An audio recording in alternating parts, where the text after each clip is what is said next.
कल बिहार में थम जाएगा चुनाव प्रचार। दूसरे और आखिरी चरण में 11 नवंबर को 20 जिलों के 122 सीटों पर होगी वोटिंग। बिहार चुनाव के लिए पीएम मोदी ने बेतिया में किया आखिरी जनसभा। कार रैली की शुरुआत जननायक कर्पूरी ठाकुर के जन्मदिन से की थी। समापन बापू की सत्याग्रह की भूमि से कर रहा हूं। बेतिया की रैली में पीएम ने बिहार में एनडीए सरकार बनने का दावा किया। काव्य सरकार के शपथ ग्रहण में शामिल होने आऊंगा। आखिरी रैली में आरजेडी कांग्रेस पर गरजे पीएम का जंगल राज वालों ने बिहार को बर्बाद किया। इन्होंने सिर्फ अपनी तिजोरी भरी।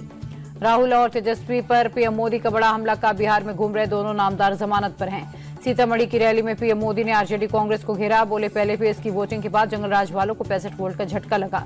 नहीं चाहिए कट्टर सरकार, फिर एक बार एनडीए सरकार के नारे लगवाए। पीएम ने रैली में लगवाए नारे। सीतामढ़ी में बोले पीएम जंगल राज वाले मासूम बच्चों का इस्तेमाल कर रहे हैं। इनके नारे और गाने सुनकर आप कांप जाएंगे। मोदी बोले हम बच्चों के हाथ में किताब कंप्यूटर दे रहे हैं। आरजेडी बच्चों के हाथ में कट्टा देना चाहती है।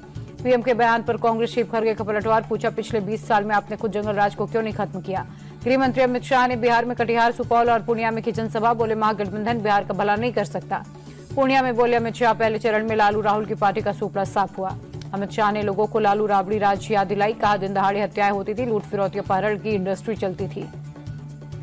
शाह बोले वोट बैंक के डर से लालू और राहुल माता सीता का मंदिर नहीं बनवा सकते। हम उस वोट बैंक से नहीं डरते। सुपौल की जनता से गृह मंत्री अमित शाह की अपील घुसपैठ रोकने के लिए एनडीए को ही जिताएं। रक्षा मंत्री राजनाथ सिंह ने बिहार के काराकाट, दिनारा और रामगढ़ में की रैली। कहा बीजेपी ने सिर्फ इंसाफ और इंसानियत की राजनीति की है। राजनाथ सिंह ने वोट चोरी के आरोप पर राहुल गांधी से पूछा सवाल। राजनीति की सफलता के लिए क्या झूठ बोलना जरूरी है। राजनाथ सिंह ने आरजेडी और एनडीए के शासन में फर्क समझाया। कहा आज हम गर्व से बिहार बुला सकते हैं। पहले कहा जाता था आइए ना हमरा बिहार में ठोक देंगे कट्टा कपार में। बिहार से राजनाथ सिंह की पाकिस्तान को 2 टूक का दुस्साहस का करारा जवाब देगा भारत। राजनाथ सिंह ने राहुल गांधी को दिया जवाब। कहा सेना में आरक्षण की मांग ठीक नहीं। यूपी के सीएम योगी ने मोतिहारी, पिपरा और अतरी में रैली को किया संबोधित। बोले विकास का पहिया एनडीए के नेतृत्व में ही चलेगा। मोतिहारी में सीएम योगी बोले जंगल राज वालों ने विकास के लिए कुछ भी नहीं किया। सीएम योगी बोले आरजेडी के राज में माफियाओं को संरक्षण मिला। अपराधी जीतेंगे तो सुरक्षा दांव पर लगेगी। मोतिहारी में योगी ने खोला मोर्चा। बोले गुंडाराज ही है आरजेडी की असली पहचान। योगी की सभा में बुलडोजर लेकर पहुंचे समर्थक। मोतिहारी में आरजेडी कैंडिडेट देव गुप्ता पर 28 केस दर्ज होने पर बोले योगी ये यूपी में होते तो कुछ भी हो सकता था। आरजेडी नेता तेजस्वी यादव ने 3 जगहों पर रैली की। गयाजी में बोले व्यवस्था परिवर्तन के लिए जनता सड़कों पर उतर चुकी है। नवादा में बोले तेजस्वी सरकार बदलने जा रही। जमुई की रैली में तेजस्वी बोले बदलाव की ज्वाला हर बिहारी के दिल में है।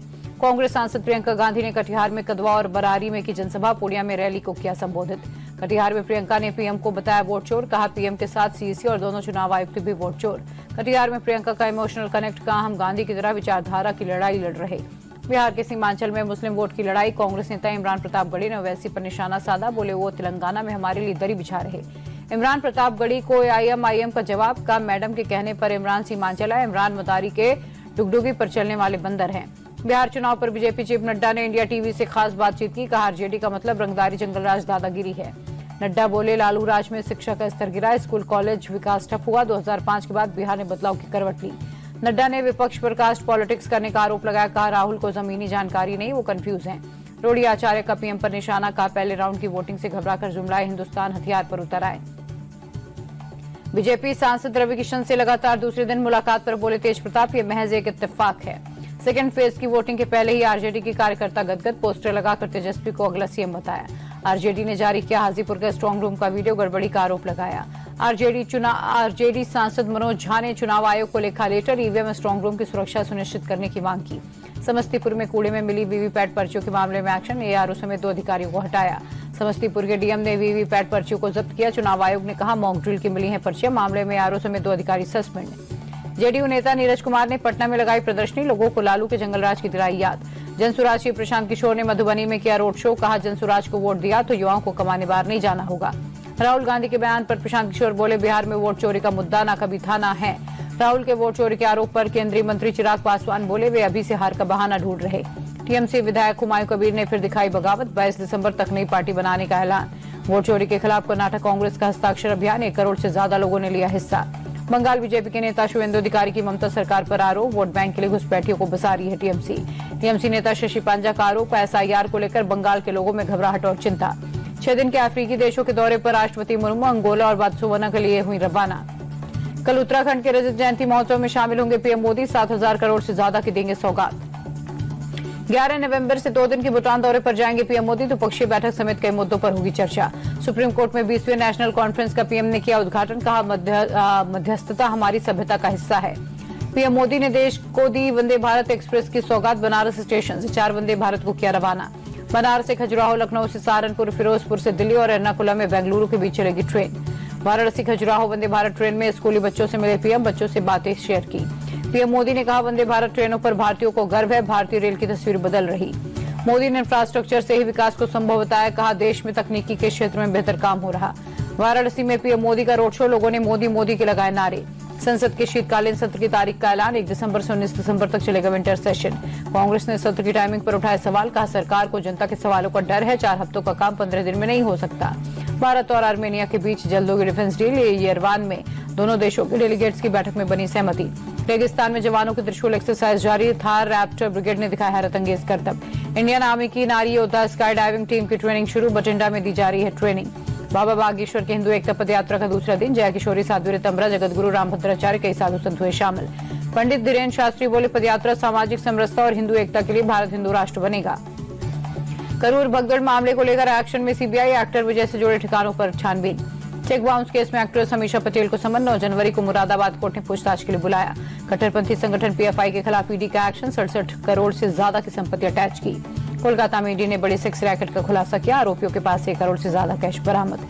दिल्ली में क्रिएटिव इकोनॉमी फोरम का आयोजन, इंडिया टीवी के editor in chief Rajat Sharma ने आपकी अदालत शुरू करने के पीछे की सोच बताई। डीप फेक वीडियो के बढ़ते खतरे से रजत शर्मा ने किया आगाह, कहा फेक न्यूज से बचने के लिए डीप फेक वीडियो पर जागरूकता बढ़ाने की जरूरत। दिल्ली के स्प्रिंग डेल्स स्कूल के 70वें एनुअल डे सेलिब्रेशन में बतौर चीफ गेस्ट पहुंचे रजत शर्मा, बच्चों को बेहतर भविष्य की राह दिखाई। एमपी के श्योपुर में स्कूली बच्चों को रद्दी पेपर पर परोसा गया मिड डे मील, डीएम ने दोषी कुक को हटाया। राहुल गांधी बोले 20 साल की डबल इंजन सरकार ने एमपी के बच्चों की थालियां चुराई। अजित पवार के बेटे पर लगे घोटाले के आरोप पर बीजेपी नेता राम कदम बोले महाराष्ट्र में पारदर्शी सरकार, जो दोषी होगा उसके खिलाफ होगी एक्शन। मराठा आंदोलन को लेकर मनोज आरंगे को पुलिस का समन, 10 नवंबर को पूछताछ के लिए बुलाया। मेरठ में पुराने विवाद को लेकर एक युवक पर दबंगों ने फायरिंग की, आरोपियों की तलाश में जुटी पुलिस। मेरठ में पत्नी ने प्रेमी के साथ मिलकर पति को मार डाला, आरोपी महिला समेत 3 लोग अरेस्ट। यूपी के देवरिया में पशु तस्कर से पुलिस की मुठभेड़, इनकाउंटर में बदमाश के पैर में लगी गोली।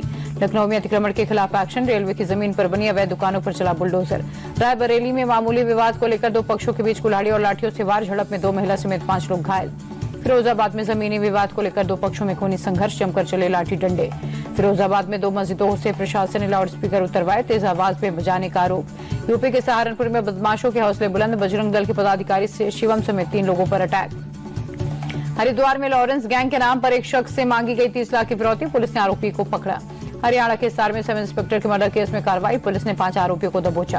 राजस्थान के जयपुर में एक शख्स की गाड़ी से कुचलकर हत्या, आपसी रंजिश में दबंगों ने ली जान। महाराष्ट्र के ठाणे में फ्रॉड गिरोह का भांडाफोड़, एक शख्स अरेस्ट।